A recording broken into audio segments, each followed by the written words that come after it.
In this lecture, we're going to be reviewing Mendel and the gene idea, and we're going to be referencing chapter 14 in your textbook. So up to this point, we've been reviewing concepts of mitosis, in which we create two genetically identical cells that are identical to the parent cell for the function of growth and development and turning over new cells and tissues in the body. We also reviewed the topic of meiosis, in which we're creating a possible genetic combination of 4 sex gametes that are haploid, have half the number of chromosomes that we started out with in our parent cell for the function of sexual reproduction. And in this chapter now, we're reviewing specifically about the inheritance patterns. So how is it that some traits from one parent are being handed down and others from the other parent? And we're going to talk about the ideas and theories that came from Mendel, who is now to this day considered the father of genetics. So in sexually reproducing organisms, the cells are diploid, and that means that they have 2 sets, one from each parent, of chromosomes that code for almost every trait in the body.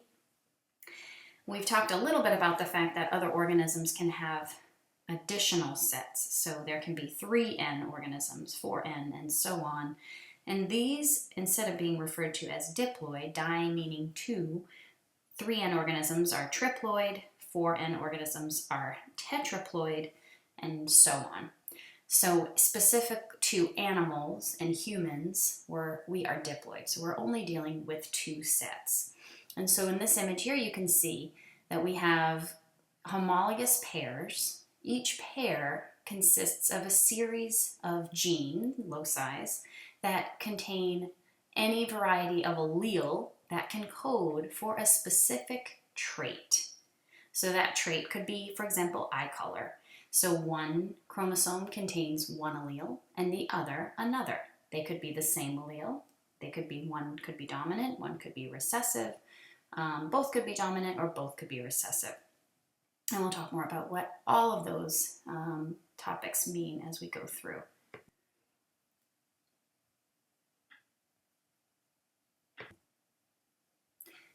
So when we look at the human karyotype, it doesn't differ much from one individual to another because we are all the same species. And essentially we all have the same number of autosomal chromosomes and the same number of sex chromosomes, with the rare exceptions that we've talked about in class. And on the extent of any of these chromosomes, a mutation can arise. So a mutation can be left in the gene pool if it is advantageous, or if it is not detrimental to health and the overall success of the species. And that's really how all allele variations have come to be.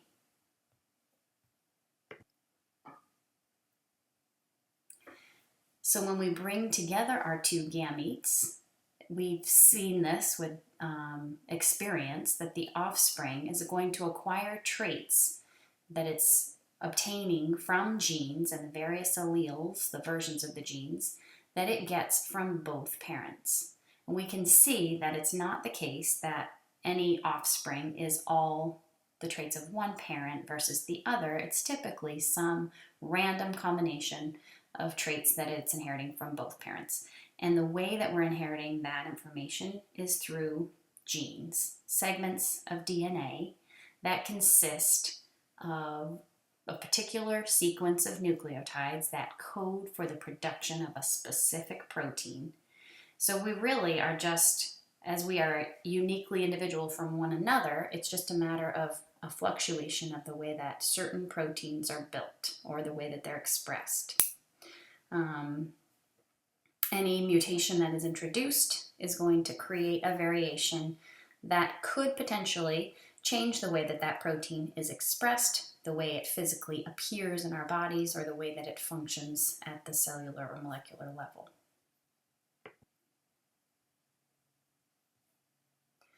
So through sexual reproduction, we're distributing those variances of gene sequences throughout the population. And the way that we do that are under these 3 main mechanisms that we've discussed prior to this point: independent assortment, crossing over, and random fertilization. So an independent assortment, we're speaking here specifically about meiosis 1, when the pairs of homologous chromosomes are lining up at the metaphase plate. They could find themselves assorting together, dad's chromosomes that is, or mom's chromosomes, or some random combination of the two. And we've discussed the equation here of 2 to the n, where n represents the number of pairs that we have. There's that many possibilities of those resulting gametes. So in this very simple equation, we just have 2 sets of 2 chromosomes each. And so our possible combinations here are 4. So all of dad's could go to one cell, all of mom's could go to the other, or we could have a mixture where one of dad's and one of mom's go together along with one of mom's and one of dad's in the other cell. So this is giving us just a very simple equation of how we can mix up the genes of the individual who is passing along the sex cell to then later be fertilized and mixed up further. Crossing over is another event that is unique to meiosis, in which 1 to 3 loci along the extent of the chromosomes are going to exchange a small bit of information, forming recombinant DNA or recombinant chromosomes that have a segment of DNA that is of the original chromatid and a segment that's been crossed over from the non-sister chromatid. And then lastly, contributing to genetic diversity, we have the act of random fertilization. So this refers to the fact that each individual that is produced as a result of sexual reproduction is going to create its own gamete that will then go on to become fertilized by another very distinct and unique DNA sex gamete. So this in turn creates, again, another layer of genetic variation as compared to non-random fertilization, where you would be mating with someone who is potentially very genetically similar to you or in your familial lines. And this is where we can see the emergence of some genetic mutations that may not be advantageous. So those alleles that are recessive, that could be in the gene pool, but not necessarily beneficial to the survival of the species. So we can use the genetic background of parents when we know what they are to predict probabilistically the distribution of variations that could occur in the offspring. And this really is what has given birth to, or given birth since, the science of Mendelian genetics, and has sort of laid the foundation of almost everything that we know in terms of the way that genes are handed down from one generation to the next. So we're first going to talk specifically about Mendel's experiments. So prior to his time of experimentation, which really occurred in the mid to late 1850s, in the early 1800s, it was just sort of expected that there was some sort of blending of the genes. So this became known as the blending hypothesis. So the genetic material of both parents were sort of mixed up in a manner that was really similar to the way you can think about colors being handed down. So if one parent was handing down a blue trait and the other a yellow, we would just blend those together to make green. And in humans, the easiest example of that is eye color. We've talked about this in class a little bit, that you'd expect that if that were true, that the parents with blue eyes and those with brown would form their genes together, would make green, which sometimes is the case. But generally speaking, when it comes to passing down genes, is not. The other hypothesis that came about at this time was one of a particulate matter. So the particulate hypothesis of inheritance essentially is what we now know as the gene idea, but before we even knew what genes were. So we were operating now in the 1800s at a time when we did not have the microscopy ability to detect chromosomes under the microscope. So we knew that they were heritable units, but molecularly, no one really knew what they were or what they looked like. But we knew that certain units were responsible for handing down certain traits. So then along comes Gregor Mendel, who documented his particulate mechanism of inheritance through experiments that he conducted on garden pea plants. He specifically chose this variety of organism for several qualities that I'll talk about on the next slide to deduce his theories of the law of segregation and the law of independent assortment, which essentially still ring true and hold scientifically valid to this day. And so just to define a couple of other things, when we talk about a character, that is by definition a heritable feature. So it's something that we've observed that can be handed down from one generation to the next. And the trait then would be each variant of a particular character. So for example, in Gregor's pea plants, for color, that would be the character, and each trait could either be purple or white that gets handed down. So why did he choose pea plants? Well, pea plants have several easily observable characteristics. He was tracking height, flower color, seed coat shape and color, the height of the plant. So all of these observable characters that he could track. They also produce a large number of offspring, and they have a relatively short generation period. So he could observe many, many plants very quickly. In nature, if these plants were allowed to grow, they typically self-fertilize. But instead, what he chose to do was to manually cross-fertilize. So these plants could be essentially asexual, fertilize themselves, or they could be sexual and be fertilized by another plant. So he could generate lots of data on a very short amount of time. Also important to note here that when we're talking specifically about what's considered the male parts of the plant, it's the stamen. This is the pollen-producing portion, and the carpel is the egg-bearing organ that is fertilized by the pollen. So the way that he simulated sexual cross-pollination here was to take two parent generations that would be considered true breeding varieties. So he bred these generations of flowered color, we're speaking specifically about in this case only, over and over and over again, so that they only produced either purple flowers for the purple flower or white flowers for the recessive flower in this case, so that he could be sure that these were of what the parent genotypes were. So for the purple flower, it is homozygous dominant, capital P, and for the white flower, homozygous recessive.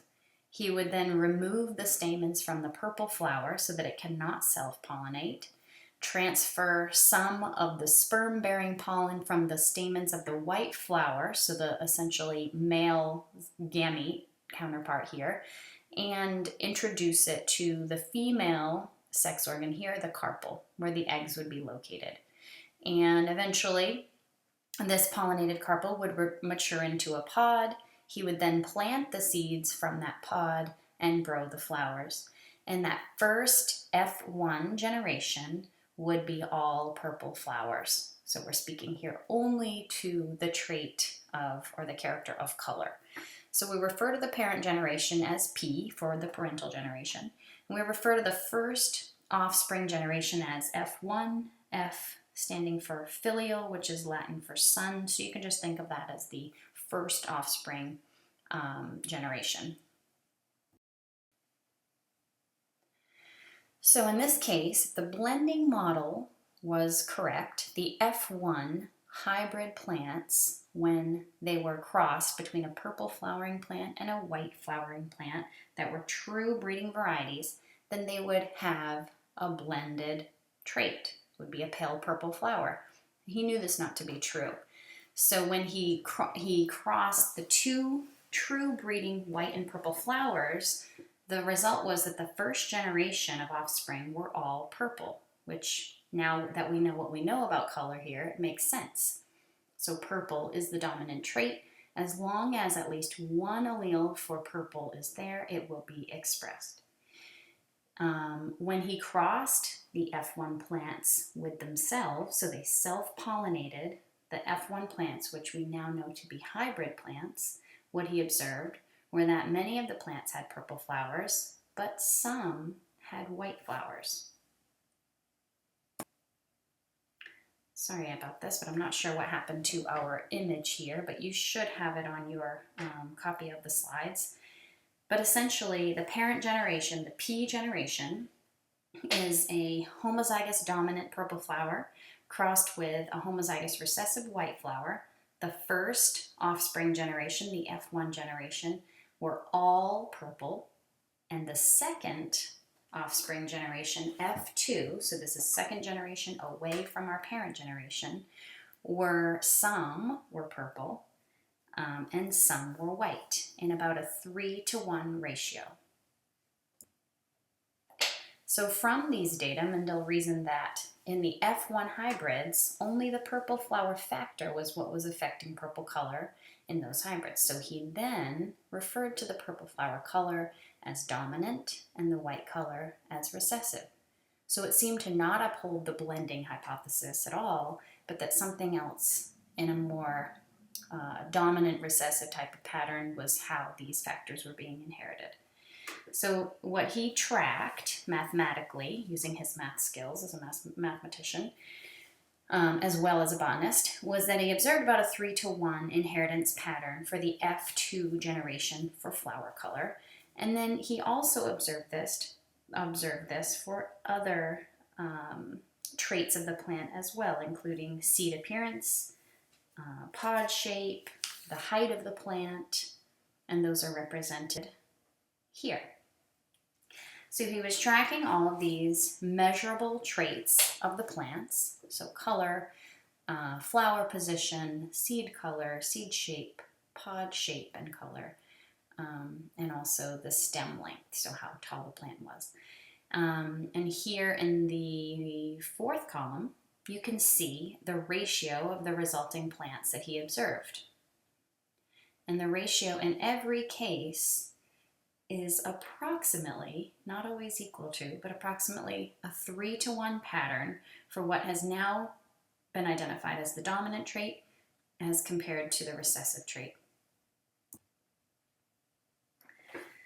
So these data informed what has come to be known as Mendel's first law of genetics, the law of segregation.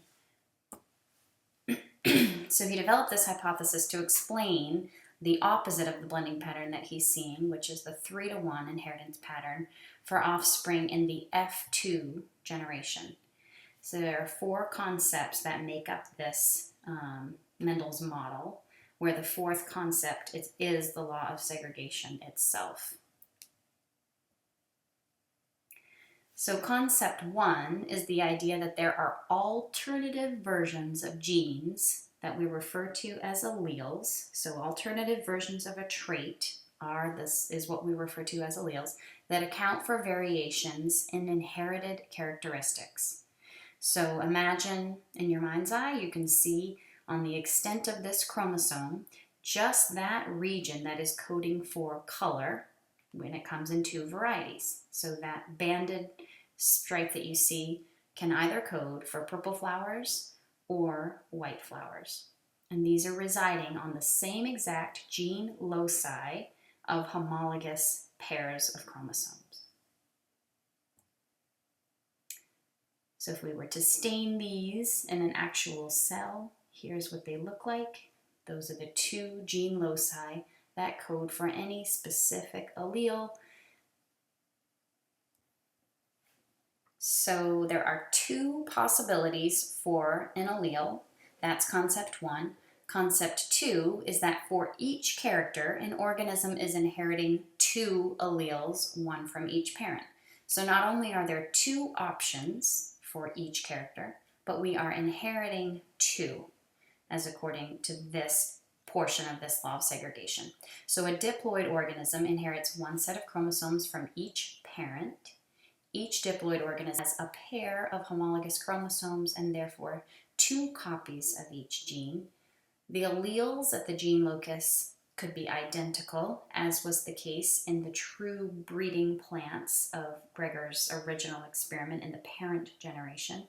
So he had the true breeding purple plants that were homozygous dominant, the true breeding white plants that were homozygous recessive, and then that first generation, the F1 generation, contained one of each alleles. So they had one dominant allele and one recessive allele, and that's what we refer to as heterozygous.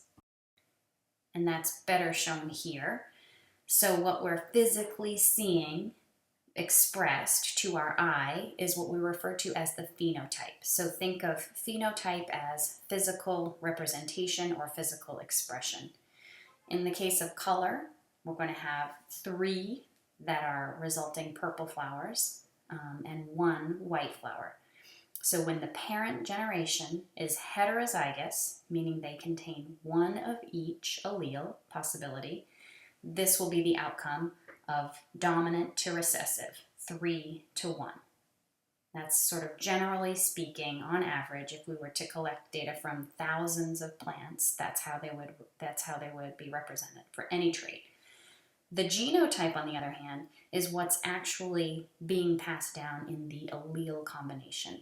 So out of, again, 1,000 or so, if both parents were hybrids, we would have one organism that is homozygous dominant, one organism that is homozygous recessive, and 2 that are heterozygous. So it would be a 1 to 2 to 1 ratio. So what does that actually look like at the molecular level? Well, keeping in mind that these allele variations have come about from mutation, there's just one nucleotide in one location that is different, and in this case, there is either a C as the first nucleotide or an A. So along the extent of our chromosome, at that particular allele location, there is one nucleotide that is out of sequence between the 2 varieties of alleles. In the case where the C is present, it creates a protein, an enzyme in this case, that helps to synthesize a purple pigment that translates to the resulting purple color that we see in the flower.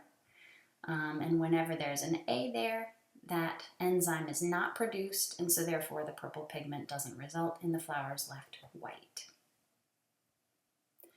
The third concept of his law of segregation was that if the 2 alleles are at a particular locus are different than one, the dominant allele is going to determine the organism's appearance. The other recessive allele has no noticeable effects on the organism's appearance, but that doesn't mean that it can't be handed down to the next generation. So our phenotype is only going to be influenced by whether or not that dominant allele is present. If the dominant allele is present, it will be expressed every time, potentially overriding the recessive allele, whether or not it is present. And so the last concept here, concept 4, is essentially what the law of segregation is defined truly as. So the 2 alleles for any heritable character, in this case flower color, segregate during gamete formation and end up in different gametes. So all together, he talks about how there are 2 possibilities for every character. One of those is dominant, one of those is recessive, and you're getting one from each parent. The law of segregation tells us that when we go to now hand them down to our gametes, they're going to be divided up. So those 2 alleles that we once had, whether they were expressed or not in the phenotype, have the possibility of being handed down to the next gamete generation, or the next generation of offspring. So we use these principles when we set up our Punnett squares, as we did in class the other day, in order to determine the potential gametes or the potential alleles that each gamete could obtain.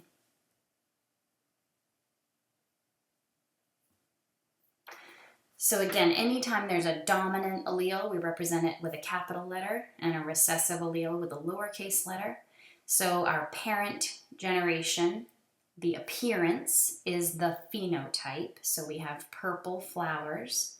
In this case, we know their genetic makeup. We know their genotype because they are true bred plants. So one of our parent flowers here is homozygous dominant, capital P, capital P. The other, homozygous recessive, lowercase p, lowercase p. Through meiosis, the only possible allele that can be handed down in any gamete would be a capital P from our purple flower and a lowercase p from our white flower. If we were to now cross these two plants with one another, our resulting offspring, our F1 generation, would be purple in phenotype and would be heterozygous in genotype. So capital P, lowercase p, one of each variety of allele.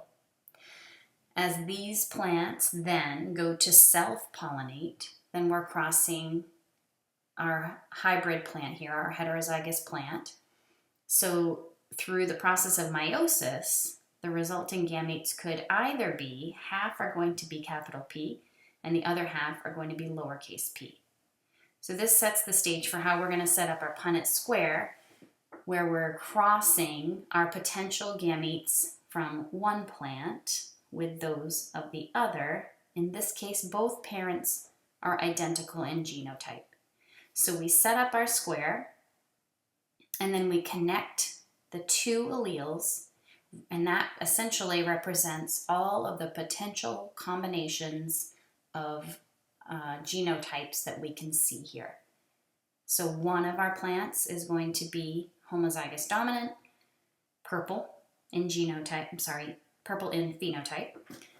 Two of them are going to be heterozygous, but because that dominant allele, that capital P, is present, purple plants, and only one out of the four is going to be homozygous recessive.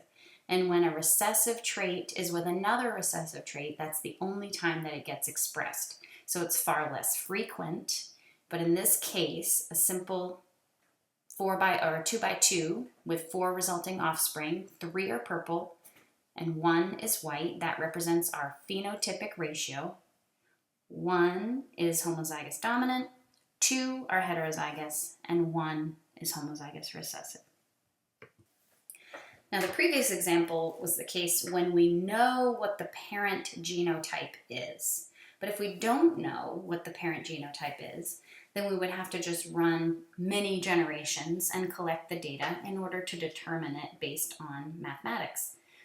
So if we have the dominant phenotype is clear, it's a purple plant, but we don't know whether the genotype is homozygous dominant or heterozygous. If we have a white plant, since it's the recessive trait, we know that it has to be homozygous recessive.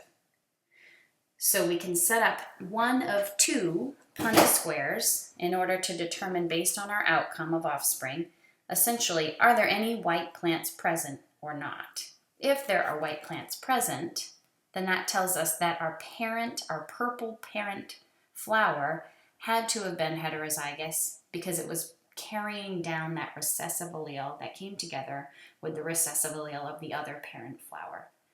If, on the other hand, all of the offspring were purple, after round after round after round of conducting this experiment and measuring the data from the generations that resulted, then it would be a pretty clear indication that our parent purple plant was homozygous dominant. So collectively, these data together comprised the law of segregation. So he could reject the blending hypothesis and instead accept this hypothesis that did in fact explain the 3-to-1 inheritance pattern that he observed amongst the F2 generation. And again, these were from monohybrid test crosses, just looking at one trait at a time. And we use these data still to this day in genetic testing and genetic counseling to show when we don't necessarily know what the parent alleles are, we can predict the frequency of the outcome of the next generation. So the genotypic ratios, keep in mind, are always going to be different than the phenotypic ratios. The genotypic ratios are those that you can't see physically being expressed. So whenever the parent generation wasn't known, then he would set up test crosses in order to deduce it from the resulting offspring. So again, the law of segregation states that two alleles for any heritable character, for example, cauliflower, segregate during the gamete formation and end up in different gametes. So there's a division of alleles that may or may not be expressed in the parent generation that get passed down to the next generation. So we're going to skip over setting up these tests for now. We'll do these together in class, but if you're interested, you could try to set these up for yourself, setting up some Punnett squares with various parent types and see what your resulting genotype and phenotype combinations would be.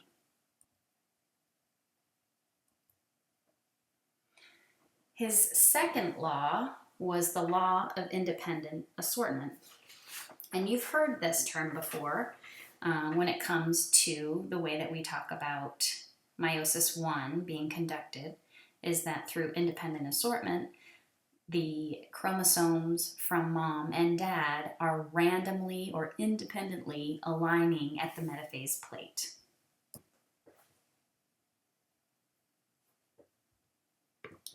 So Mendel was able to derive this second law of genetics, the law of segregation, by following just a single trait, in this case, flower color. So if both parents were true-bred, homozygous, carrying alleles for either dominant or recessive, then the first offspring generation, the F1 generation, produced as a result of that crossing would be heterozygous for that one character. So a cross of this sort, where you're just looking at one trait being passed down, is a monohybrid cross.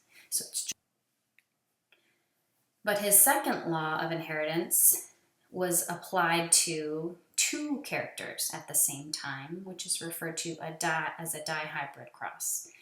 So where we're looking at more than one character at the same time. So he studied this law of inheritance and looking closely at the inheritance pattern of seed color and seed shape.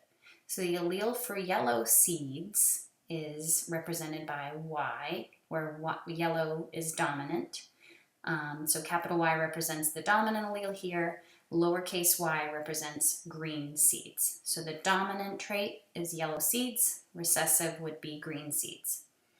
The allele for the seed shape is round is dominant, so capital R, and wrinkled is recessive, so lowercase r. So what happens when you're tracking the inheritance pattern of two characters at the same time?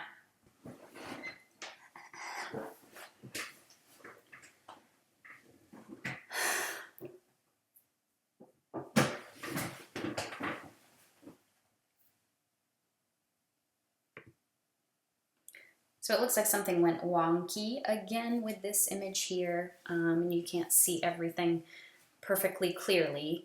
But keep in mind, we're talking about are these two alleles, those for dominant traits, going to be passed down together as a package deal, or are they going to be passed down independently? So if they were to be passed down together as a package deal, then every time we had a yellow seed, it would also be smooth or round. And every time we had a green recessive seed, it would also be wrinkled. And it would show up in that phenotypic ratio again of 3:1. But after he ran this experiment, he observed something much different. Instead, he observed that occasionally he would see yellow round seeds. Occasionally he would see yellow wrinkled seeds. Occasionally he would see green round seeds and very rarely, but still occasionally, see green wrinkled seeds.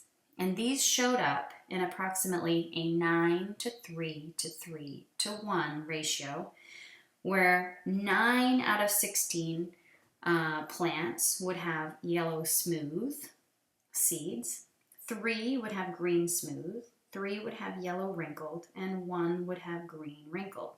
So very similar to our 3-to-1 ratio of phenotypes that we saw before, but since we're dealing with 2 traits at the same time being passed down,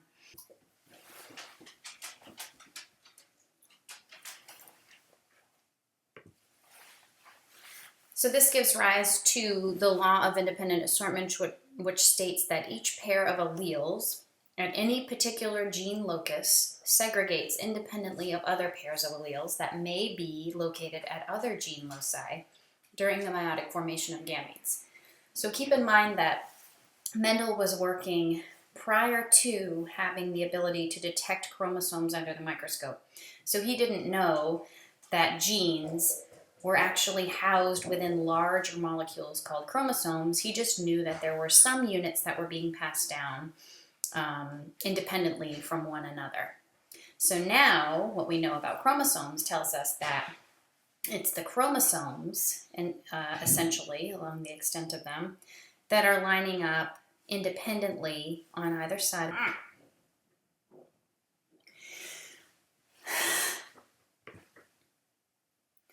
So in our dihybrid cross, where we have true bred plants, so we know that we are homozygous dominant for our yellow round seed.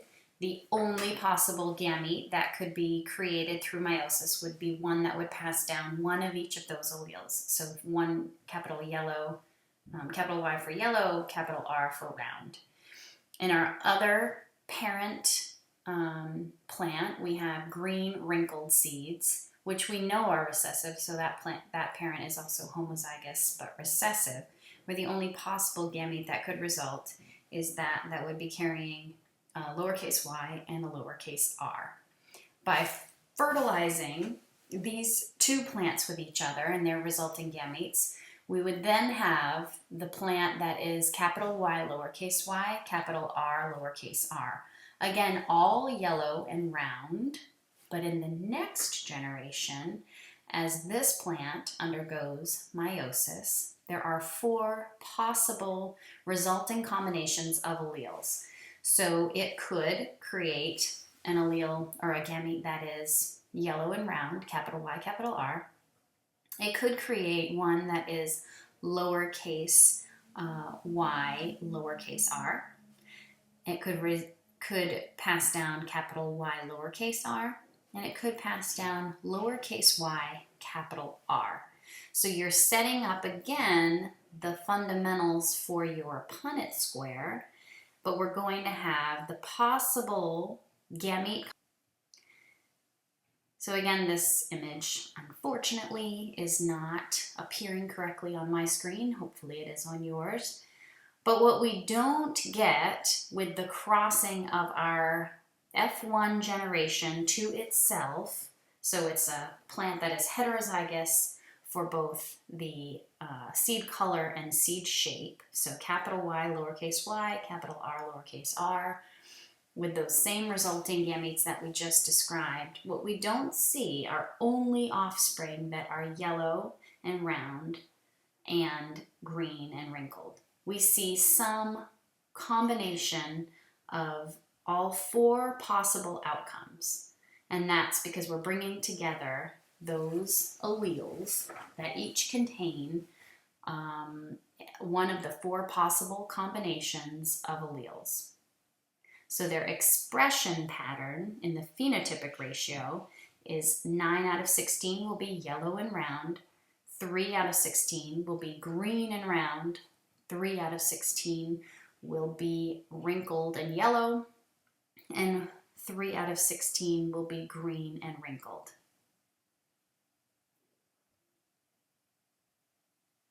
But the law of independent assortment does not apply to genes that are located on the same chromosome. So think about for a second to yourself why that makes sense.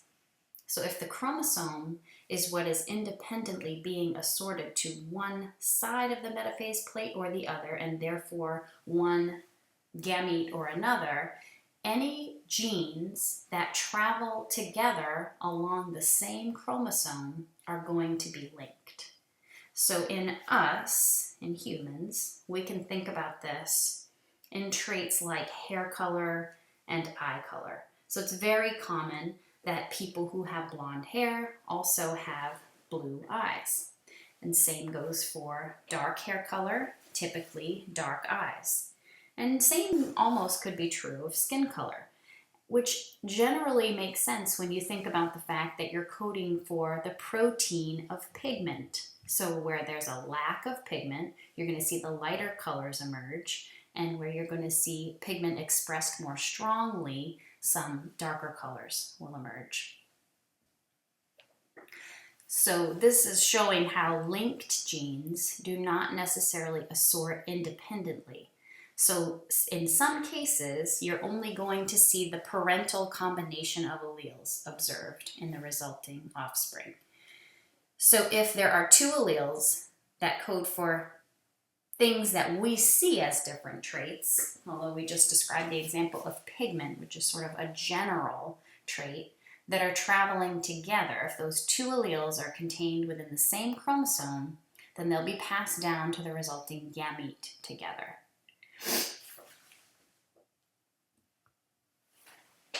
So for linked genes, we're only going to see the parental combinations of one parent or the other of those particular alleles observed in the F1 gamete generation.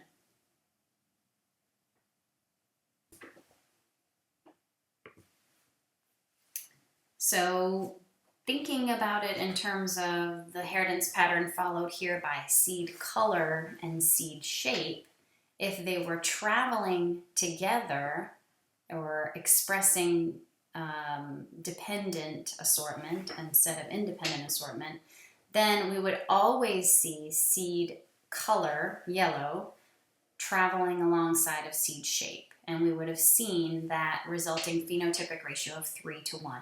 But we don't. So that tells us that for these particular traits, seed color and seed shape, they are independently assorting at the metaphase plate during meiosis. So therefore, these are not linked traits.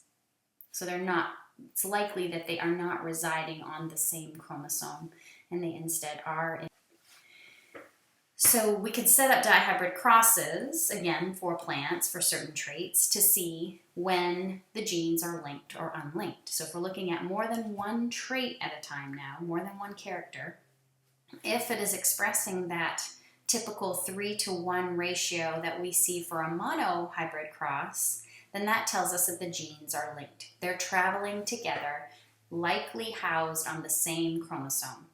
But instead, if we see that 9:3 to 3:1 phenotypic ratio observed, then it's much more likely that the genes are not linked, so not housed within the same chromosome, but instead are housed within different chromosomes, and that's why we're seeing these 4 possible resulting offspring in that ratio.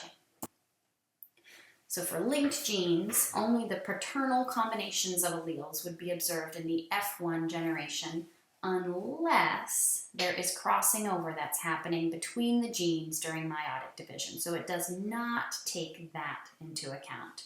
So crossing over can possibly on the same chromosome be what generates gametes with some recombinant phenotypes. So the one factor that we have not taken into account here so far is the act of crossing over. So we know that it's not always the case that an entire chromosome gets handed down without some more mixing up of the genes. So that's what's being shown here. In fruit flies, the gray body and long wings is the wild type, or what we see most dominantly. And the black body and the short vestigial wings would be the mutant type or the recessive traits in this case. So if we were to breed a dihybrid F1 generation So you can noting the various alleles here on the pink chromosome and the red chromosome, one from each parent, as they then undergo replication, and then we have crossing over happening at meiosis 1. So there could be segments of chromosomes, even though they are linked alleles, that get passed down, and we would expect to see the same ratio or combination frequency that we see when we're just looking at those two traits in a dihybrid cross, as we did with the seed color and shape. And so when we do the math, the recombination frequency yields about 17%. So although Mendel's laws brought us very close to understanding inheritance patterns, there are some exceptions. There are several rare exceptions to the rules, the simple rules of Mendelian genetics that don't necessarily apply, and these deal with the fact that in some cases it's more than just one gene that codes for any specific trait. It could be very much more complicated than that. We've talked about the examples of body type, body size, metabolism, things that are dictated by more than one gene alone. There could also be the case that genes come in more than two varieties of alleles, so it could be 3 alleles that represent different traits or more. And then there's the idea of there are degrees of dominance, so that no one allele is dominant or recessive. Instead, we could see codominance where more than one allele is dominant. And that's the case with blood typing. We're talking about the MN blood type sequence. When the M allele is present, it is expressed, and when the N allele is present, it is also expressed, and when both are expressed or present, both are expressed. So there's not one allele over the other in that case, except, but there in fact is an expression of both. Incomplete dominance is the rare case where red plus white does actually equal pink, and this is witnessed in the pigment of snapdragons, which is different and distinct from the blending hypothesis, because in the F2 generations, we would see red and white plants reappear. So it is actually the case that there's sort of an incomplete dominance or a sort of hybrid of dominance, and then in the next generation we would see a return to the original allele expressions, phenotype. And so there's that ongoing debate of nature versus nurture, but there's a clear environmental impact on phenotype. Environmental in terms of hazards, toxins, contaminants that we could be exposed to, but also just exposure to regular things in our everyday life. For example, nutrition during development has a great impact on height. So when adequate nutrition is available and bioavailable to body cells, then we could see a boost in height. Same goes for exercise, so we can actually change our build, our body type through our environmental influence, things that we're exposed to on a daily basis. And we've probably all experienced this and go out in the sun in the summertime. Exposure to sun can cause a darkening of the skin. So we can change the ways that our genes are expressed through our environmental exposure. So it for the most part, expression of genes has to do both with the genes that we have, but also the environment's change or manipulation impact that it has on the way that the genes are expressed. And this ties into the conversations that we've had on epigenetics, where we can actually change the genes themselves. So in the end, keep in mind that Mendel's laws of segregation and independent assortment reflect the laws of probability and chance. So his laws predict what is likely to happen and not necessarily what will happen. He ran many experiments, raised many generations of plants in order to obtain the ratios that he did. But that does not mean that that's what is happening within the confines of a much smaller sample, such as the confines of a family of 4 or 5 individuals. So you could still see the rare combination of some recessive alleles coming together and being expressed in an offspring where both parents are actually expressing the dominant allele or the dominant trait, for example. So in segregation in a heterozygous plant, it could be like flipping a coin, where each gamete is about 50-50 chance of carrying the dominant allele versus the recessive allele. And then it's just a matter of how likely that recessive allele is to come into contact again at fertilization with another recessive allele in order to be expressed. And that's where the rarity comes. So here's his ratios that he obtained, which were always approximately 3-to-1, but after running about 1,000 trials of that particular experiment. We're going to do some experimenting with this for ourselves on Thursday, so stay tuned for that. And just to recap a little bit of terminology, a character is a heritable feature. In Mendel's plants, that was flower color. That's the easiest example to think of. A trait is a variant of a character. So in that case of color, it would be purple or white. The phenotype is the physical appearance, what it looks like, how it is physically expressed. The genotype is the genetic makeup, so which alleles are present and not necessarily which is expressed, just which alleles are present in the genotype. Homozygous is an organism with 2 identical alleles. Heterozygous is an organism with 2 different alleles. A locus is a location on a particular chromosome where a particular gene is found, and an allele is a particular variant of a gene that has been found at a given locus. If you are still listening, bless your heart for bearing with me. I had some 4-legged frenzies happening. You probably heard my dog barking in the background and my cat purring on my lap while I was trying to record this lecture, making me realize how disruptive my pets really are. So if you are still listening, I would like to reward you with 2 bonus points on your next exam if you hand me a slip of paper that either has cat or dog, your favorite animal out of the 2, written on it along with your name so that I can keep track of who has handed those in, and I will gladly reward you back those points. So we talked about a lot of very challenging concepts here today, and we will definitely be revisiting these on Thursday. If you have questions, though, on anything that you want to work through between now and then, or things that you need help with on the homework assignment, for example, please feel free to reach out to me over email tomorrow. I will be around and available, just cannot be there on campus. So I look forward to seeing you all on Thursday. And again, thanks for bearing with me with this recording.